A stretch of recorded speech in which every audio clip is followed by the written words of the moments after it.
একটা ছোটখাটো ক্ষেত, আমরা এই ঘাটে হচ্ছে তরি তরকারি লাগাই। তারপরে আমাদের আচ্ছা এই যে আমাদের তারপরে এই যে আমরা আম গাছ, এই যে আখ গাছ, যে একটা আম গাছ মরে গেছে, এই যে নারকেল গাছ, ওই আমাদের শখের লাগ।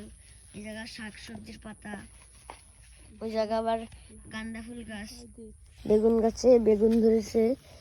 আর কি বলবো, আরো অনেক সুন্দর সুন্দর আছে, বাঙ্গিও হয়েছে।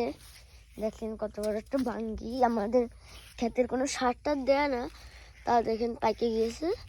আর একটা ছোট বাঙ্গি, এটা পাকতে এখনো দেরি আছে। আর এইদিকে পুঁই শাক গাছ আছে, তা পুঁই শাক গাছে সার না দিলে তো মরে যাবে, অপুষ্ট হয়ে গেছে। এই ঢেঁড়স গাছ, ঢেঁড়স গাছে ঢেঁড়স হয়েছে মোটামুটি।